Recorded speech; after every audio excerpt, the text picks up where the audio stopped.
司会は小坂です。So the first speaker is Alexander SIGMAN. I don't read the title, so please introduce yourself, please. Thank you. So the title is Robot Opera, the Mechanized Eccentric or the Eccentric Mechanism. Okay, so the motivation for this, for an interest in robot opera, besides my own background in AI and cognitive science, with the advancements of automation, the question of which disciplines, which fields will be taken over by robots and which will remain the province of humans has become a more urgent one. So the assumption is typically that fields that require just menial repetitive tasks will be automated, and those that require greater communication skills, expression, a deeper understanding of human psychology will not be jeopardized by automation. But with the emergence of robot opera, not opera about robots, but opera in which robots are performing, brings this distinction into question, challenges this distinction. Now, of course, we've seen robotic systems and artificial intelligence employed in other aspects of music. For example, perhaps, the Flow Machines project of Sony emulating songs of the Beatles or Cole Porter, for example, or Hatsune Miku, virtual singer, robots used for automata used for performance. This has already been in play, but with robot opera, it's a completely different level of engagement. And so this leads to certain questions. In the context of robot opera, how do robots function? Do they substitute for humans, or is it just another type of media technology that's being used? And a follow-up question to that, where is the boundary between a human-centered work and a technology-centered work? When humans and robots appear in the same piece, what new modes of human-robot interaction emerge? And what is the nature of robot performance and expression, and how is it different from that of humans?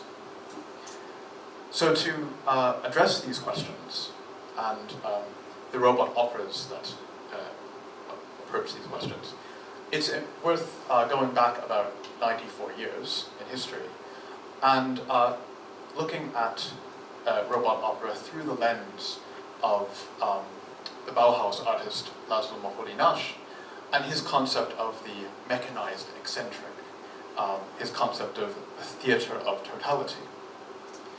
Now, for anyone who might not be familiar with Moholy-Nagy, so he worked at the Bauhaus in many disciplines, among them as a set designer.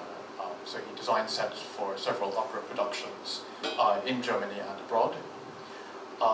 When the Bauhaus closed and the Nazis came to power, he moved to Chicago, where he was quite influential on the art and design world. Now, his idea of the theater of totality, so he identifies this ideal of the mechanized eccentric, the Mechanische Eccentric in German, which he refers to as stage action in its purest form, in which the, what he calls Körpermechanik, the human body mechanics do not dominate. The human is not the center, but rather the human in functional relationship to other media and other types of movement, objects, for example, precisely coordinated, placed in a sort of choreography with each other, resulting in the synthesis of various phenomena like space, sound, light, motion, and also the human body. So this leads to this sketch of the theater of totality, in which man is treated as a kind of raw material, not as a subjective presence, not as a character. New harmonies are sought amongst different media. There's a collapse of the fourth wall, that is to say, this artificial boundary between the audience and the stage disappears. And he also indicates what dimensions, what the ingredients of the total theatre will be. So sound effects, projection mapping, complex apparatus, like vehicles or optical devices, and also a modular and movable stage architecture. So actually the stage scenery becomes part of the work, not just a background. One example of this apparatus is his invention, the Lichtrequisit, sometimes called the light space modulator. It's a kind of kinetic sculpture that is used to diffract light around it. And here's just an example of the Lichtrequisit in action.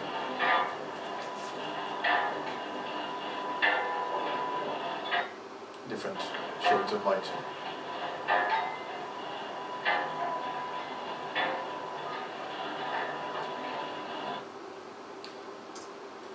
Now in the paper, I give examples of works of music theatre, staged works, performance installations, stretching from Cage's Variations 5 to the present, which one could say have been influenced by or share properties with this theater of totality aesthetic. But in the interest of time, I'm just going to fast forward and look at robot operas specifically in relationship to these ideas of Moholy-Nagy from an aesthetic and from a more technical standpoint. But before doing so, and partially to address this question of the boundary between the human-centered and the technology-centered work, it's worth considering the multiple definitions of robot or robotic. So one is sort of classic one of an android entity, a humanoid, that emulates human activity, human properties, and interacts with the environment and with other agents, be they humans or other robots. You might think of a robot as performing specific tasks, as serving humanity, or rather as augmenting humanity, maybe threatening it in some ways, as a kind of disembodied or expanded cognition. By similar token, not as a single embodied object, but as a kind of cybernetic system. And of course, as a kind of alien or object of fantasy. And all of these understandings of robot are addressed or are articulated in these works of robot opera. So the pioneering work in this genre is Todd Machover's Death and the Powers from 2010. So this was realized by the Massachusetts Institute of Technology Media Lab, Todd Machover's Opera of the Future group. And it's a one-act, evening-length work with a libretto by the poet laureate Robert Pinsky. And the premise of the work is that there are these robots sometime in the future when there are no more humans. And they're trying to understand a text that was left by humans, and more specifically trying to understand human suffering, death, and relationships. And they do so by retelling the story of Simon Powers, who is an inventor, a wealthy inventor, approaching the end of his life. And he decides to upload his consciousness, his memories, his essence to the furniture, to the objects in the room. And he becomes a sort of system, a sort of disembodied system. And when he does this, his friends and family and colleagues try to understand or try to come to grips with his new representation as a disembodied entity.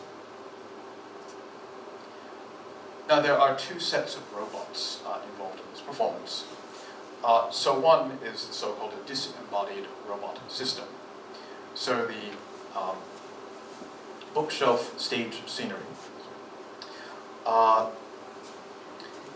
receives input from the performer, from the singer playing Simon Powers, who is off stage. So both vocal input and also motion sensor input, from which visual, auditory, and tactile output is generated. So this becomes a kind of augmented, sort of disembodied representation of Simon Powers. So we see this in this scene. Simon Powers' memories are being uploaded into the system.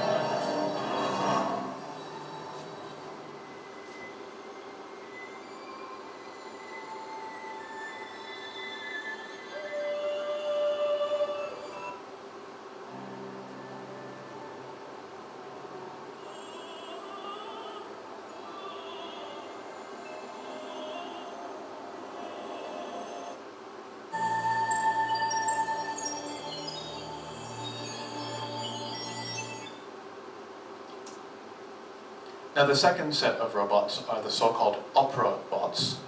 These are 9 robots.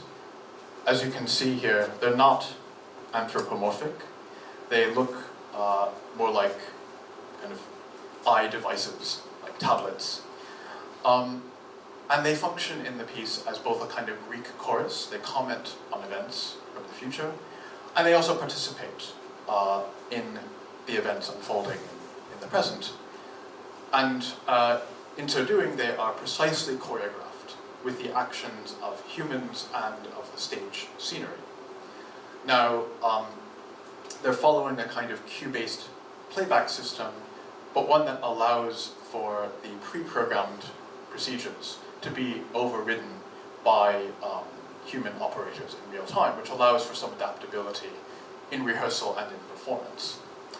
So these Operabots are not, strictly speaking, autonomous, as control can be co-opted, can be taken over by humans, and also they don't interact with other agents, so they don't learn from their environment. Here's just an example. This is for the prologue of the opera.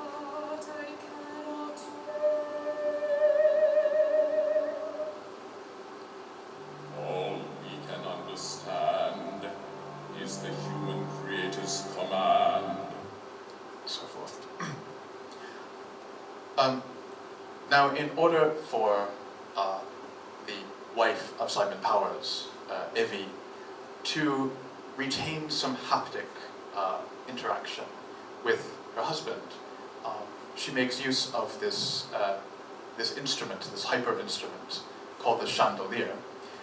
It's an instrument with Teflon strings to mime a new interface for musical expression.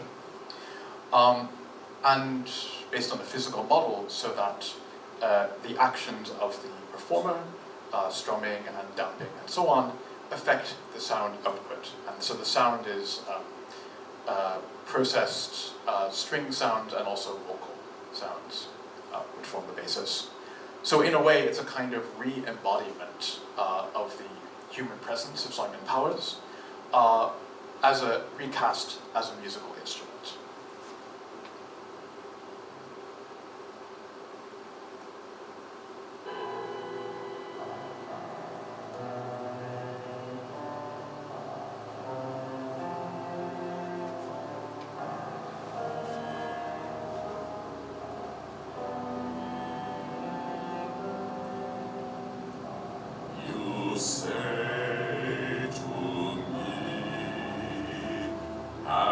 Haven't you had enough? And you say to me, do you want to live forever? Ask anybody how much money would be enough for you. Just about everybody says double what they have or what they make. What is enough? Being alive. So, is this an example of the mechanized eccentric or the human-centric? Well, clearly, there's a storyline, Erzählungsdrama, a drama with a tale that's being told, with a libretto and following operatic conventions. However, we see that the role of stage objects and media technology has been elevated and precisely choreographed with human actions in, to say it with Moholy-Nagy, a single Gestaltung, a single sort of organism. The role of the robots is an ambiguous one. Does it, in this sort of post-human condition, is it actually intensifying the human presence, or is it actually diminishing it? This is, well, really at the core of the opera, and it's a question that remains unanswered. Now, just by contrast, Wade Marynowsky and Julian Knowles' Robot opera, simply titled, from 2015. So for this production, Australian production, as in Death and the Powers, the robots are not anthropomorphic. So they consist of LED-arrayed DMX lighting. They produce independent sounds, but they're connected via a wireless network. And, well, unlike the Death and the Powers robots, these are equipped with sensors, infrared cameras, and connect depth sensors. Also quite in contrast to Death and the Powers, this is not meant to be a single passive stage work, but rather a sort of interactive installation. And so, when audience members participate, their facial expressions are recognized, as is the proximity to the robots, and this influences the visual and sonic output of the robots. The robots function in 3 modes, so they're, like in Death and the Powers, autonomous mode, so they're following pre-programmed procedures. Manual mode, they can be overridden by the human controllers in real time. There's also a follow mode, in which robots track the current XY position of an audience member and follow them. So they're selectively autonomous, and also they selectively interact with the environment.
Now, in the same year, there was a production of the Berlin Komische opera called My Square Lady. Unlike Death and the Powers and the Marynowsky Robot opera, this production didn't use robots specially designed for a theatre production, but rather an existing robot, the so-called Myon robot, which was developed at the Humboldt University Neurorobotics Research Lab under Manfred Hilt. And it was designed for artificial language generation, for naming physical postures and gestures, evolving their own artificial language. Now, amongst the innovations in the design of the robots, there's distributed local processing, such that there's no central processing unit in the head, for example. Each anatomical component performs its own processing. So it's kind of an extreme form of embodied cognition. So the interactions of each component with the environment help the robot to learn. So there's environmental interaction. The robots train on their own bodies, so there's a sense of body awareness and some plasticity. In terms of the learning algorithm, there's a distributed neural network implementation. So this is just a clip of Myon in training. Meters tall and weighs only 16 kilograms. Notice Myon looking at himself in the mirror, moving his arms and interacting. Scientists at the Neurorobotics Research Laboratory believe that true artificial intelligence can only be achieved by allowing machines to develop and evolve like young children do. The focus of the research project is to explore how complex grammatical systems and behaviors can emerge in populations of robotic agents. Here, you can see two Myon robots talking to each other. This is their own created language. Okay, now. Oh, is that the word he just learned? Yes. So, okay, of course he knows already, so he's doing it. And he will say yes. These robots learn by mimicking each other and assigning words to those actions.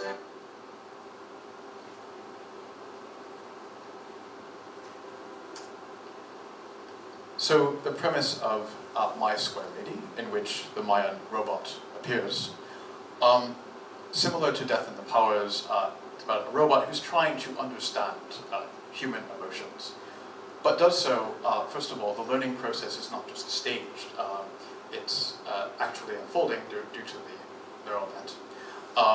It happens in real time, and through the exposure to and engagement with the history of Western music. The title is a reference to My Fair Lady. So in My Fair Lady, Henry Higgins tries to takes a Cockney woman from the street, Eliza Doolittle, and tries to pass her off as a high society woman through training her in the mores and the language patterns of high society people. So similarly here, Manfred Hilt, designed the robot, takes Myon and tries to, through training, pass the robot off as human, or at least as an intelligent agent capable of appreciating and performing music. So the rehearsal process for this piece is described as a kind of experiment. It's a determination of the extent to which the robot is indeed capable of gaining musical skills and appreciation.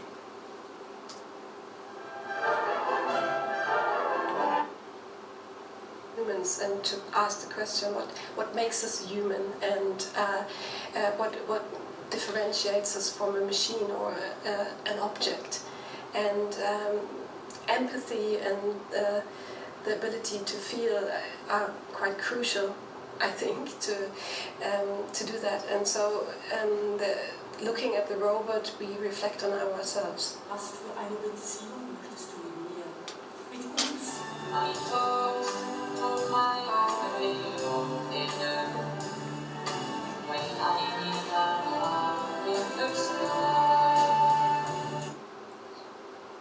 And I'm learning to conduct.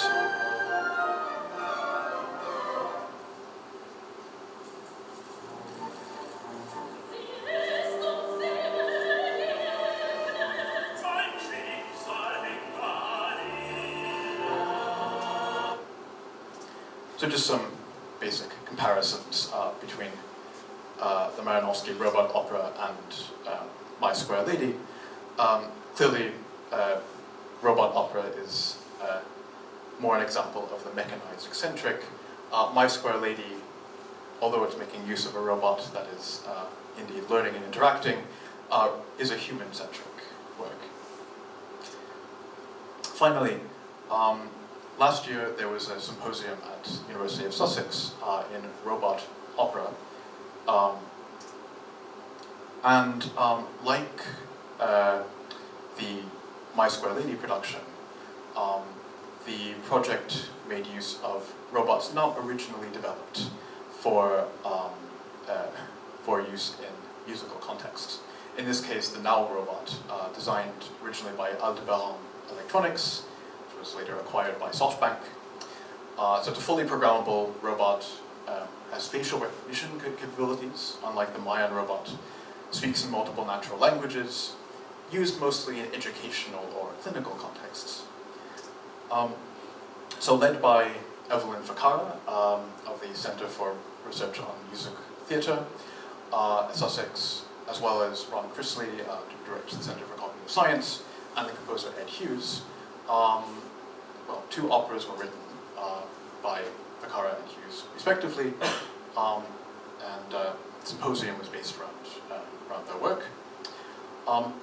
Now for this piece, rather than having the robots emit just recorded voices of humans, their speech engine was repurposed so as to produce musical output, that is to say pitches, rhythms, and human-like vocal gestures. And one of the leading questions of this project, could robots develop their own mode of expression? And what fundamentally distinguishes then human and robot performance? On a deeper level, what does it even mean for a robot, or for that matter, a human, to sing? So just to finish, just a couple of clips from Evelyn Ficarra's opera O1. So it begins by reciting binary code, O1, and gradually morphs into English language, making statements like, I am not a robot, and so forth.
So, just to conclude, based upon this study, it's become evident that robot opera is not merely a gimmick or a kind of marginal subgenre, but an expanded field of possibilities. We can place these operas that have been analyzed on a kind of continuum between the human-centric and the mechanized eccentric of Moholy-Nagy. So there's no single trajectory for the future of robot opera. There are possibilities for disembodiment scenarios, like in Death and the Powers, or embodiment scenarios, like in the Sussex operas, or My Square Lady, and so on. It would be interesting in the future to implement machine learning algorithms in multiple dimensions of a production, or to use it as a bridge between a compositional process, for example, which makes use of ML, and the process of rehearsal and performance. So, we're over time, so thank you for listening. If there are any questions. Are there any questions or comments?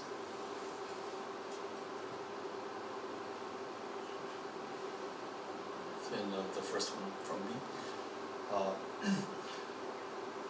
You mostly explained using the humanoid type robot. So to me, my square lady's example is very fascinating. So once you try to use the humanoid robot, then it seems to me it's very natural to go to the direction of coming with a human type of behavior. In other words, to let them resemble like humans' behavior. But do you think also that other way of going beyond, although it can be a continuum, but beyond the human action behavior, but using humanoid robot? Right. So the robot assuming the role of the human is one possible application. The reason that I refer to Moholy-Nagy and this idea of the mechanized eccentric is not to restrict the research or not to restrict possibilities to following operatic conventions or insisting that the robot behaves as a human, and to indicate that one can make a work like the Marynowsky robot opera, which falls more in the lineage of, let's say, Cage Variations 5, for instance, or several kind of performance installation pieces. For example, Heiniger Stifter's Dinger, which uses automata. And that's another application of not just robotic objects, but also, for example, using generative algorithms or machine learning. For some, they may be fascinated by the possibility of a robot taking on the traditional roles of a human opera singer.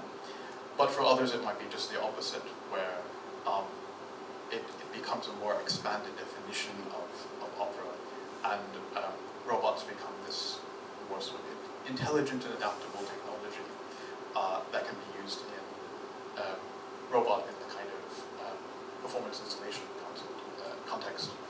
In the Sussex Symposium, I mentioned this in the paper, Evelyn Ficarra brings up the point that in the last few years, the term opera has been used more extensively. It was avoided for a long time after World War II as a kind of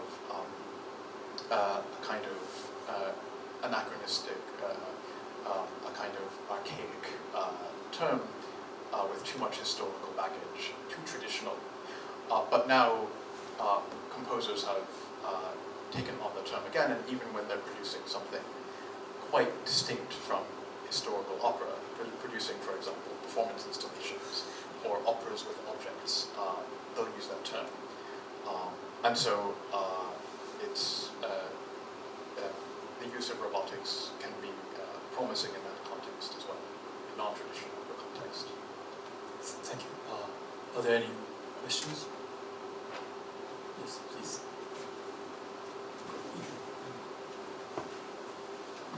Hello. So, in your presentation, you mainly focus on opera and singing, but will you also consider all the whole field of musician robots and robots who play instruments, and what is their place in new media art? And so, what do you think there is the similar role in the future of as robots as musicians than there will be for opera singers, for instance? Yes, so that is something, well, I also find fascinating. And as I mentioned at the beginning of the talk, this is something which has already been in evidence to some extent. So the prospect of robots, let's say, writing incidental music or writing music for sort of functional music, background music, television and film is not so far off. And I'd given examples of sort of compositional systems. So the composer David Cope, some time ago, made this system called Emily Howell, which writes music kind of in the style of Mahler or different composers. The Flow Machines project of Sony there's a couple of famous examples, writing a Beatles-like song, and a sort of jazz standard type song, which are relatively convincing. In performance,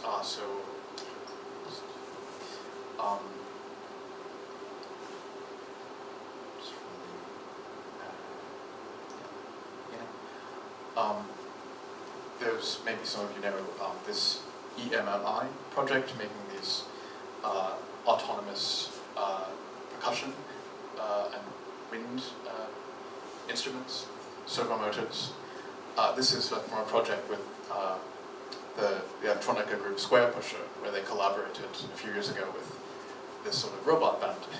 So these are things which are already in existence, and but I think I wanted to focus specifically on robot opera because for many it represents sort of the epitome of human expression, and there's this idea, oh well, if opera singing can be taken over by robots, then no one is safe. So for that reason, and because robot opera is a comparatively new thing, I wanted to focus in this study on robot opera, but indeed the application of robots to performance and composition, or I should say artificial agents to performance and composition, is something which I found quite interesting and pertains to some of my own work as a composer as well.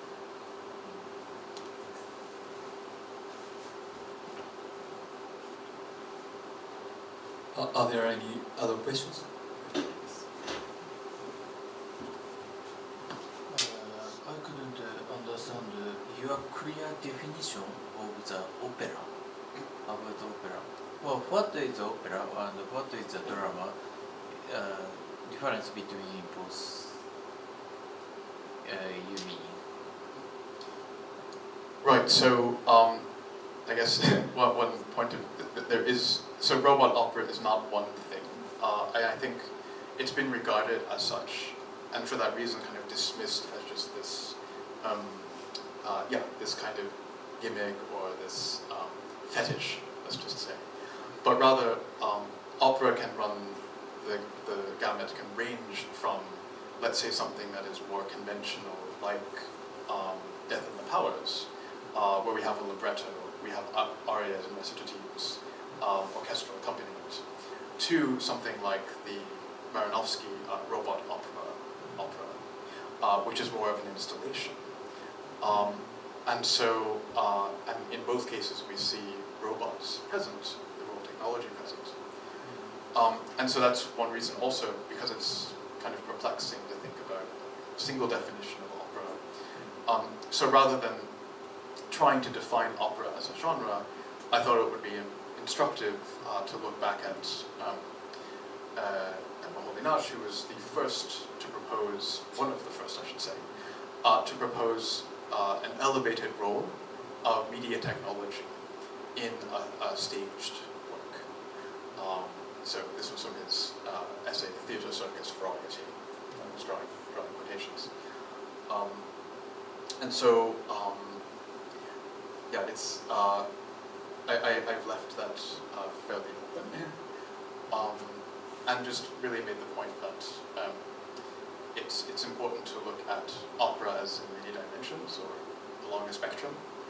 And then also the role of the robot can take on many different forms, so that it's not just a sort of small experiment.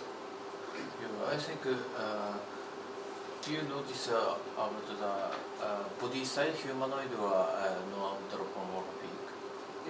You think it's important for the opera? So do you mean whether the robot is anthropomorphic or not, or if it's, or that it should be humanoid, or I mean, well, personally, I don't think that it's important whether it's embodied or disembodied, or whether it's human-like or not. what's perhaps more important is its programming, if it has the capacity to actually learn and adapt to interact, as opposed to, like in the case of Death and the Powers, being a kind of staged robot, where it's just following a procedure. I would say that maybe the most promising direction is, in different ways, incorporating learning and adaptation into the process.